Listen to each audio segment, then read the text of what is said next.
Alright, today let's go ahead and cover how to solder and some basic soldering ideas. So for this, I'm going to put my helping hands on the desk here. Mine's fancy, yours doesn't have to be anywhere near this fancy. They are helpful, you don't even need one, but I would highly recommend getting one. There are three main things we'll be soldering: switches, wire, and motors. I'm going to talk about each of those briefly before we get into actually soldering them. Now, the wire we normally use in Nerf is stranded, so there's multiple little tiny strands. So after you cut and strip the wires, you're going to want to twist them together to get good physical connection so that they stay together. So this one, I can run my finger across it and it stays as one, where this one, if I pull my finger across it, you can see little tiny hairs start to flake off. Okay, so that's the piece of wire. Now, the other things we'll solder onto is the connectors on switches and the tabs on motors.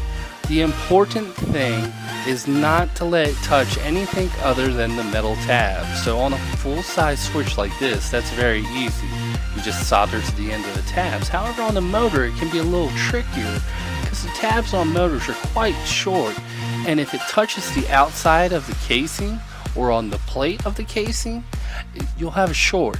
So when soldering, make sure your solder doesn't go down any further than the tabs. Alright, so in this example today, we're going to tin a switch and tin a piece of wire and connect them. So the next thing you're going to need is a soldering iron, be it a soldering station or a little pen style, and some solder. Okay, I like to leave the solder in the tube. It makes it a little easier to work with. You just pull a length out. Now, what you'll see a lot of people do, unfortunately, is they'll just put the solder right on the iron and try and make that stick that way. That's the completely wrong way to do it. What you're going to do is take the solder and put it on the opposite side of where you want to solder and touch your solder to the metal. Okay, not to the iron. So I'm touching one side to the back of this and one side to the front. So that's going to heat up the actual wire. As the wire gets hot, it sucks that solder into the little joints there. Okay, this is going to be even easier to see on the switch. So as I move the switch up so you can see it, we're going to take that normally open, hold the solder iron on the back side, and touch the solder to the top of it. So as you see, my solder is nowhere near my tip. It's just actually on the opposite side. But it still melts and it just soaks into it. Now, that's called tinning. Okay? Once you have them tinned, we're going to move the two together. And we no longer actually need our solder. We're just going to touch our iron to the two parts that are tinned and then pull our iron away.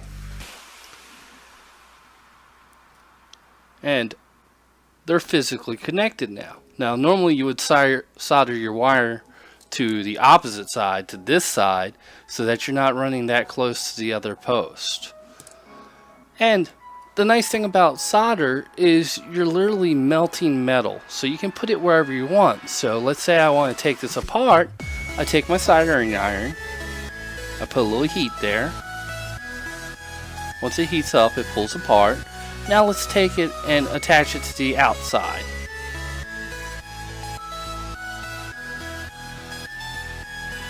So now we have it attached to the outside.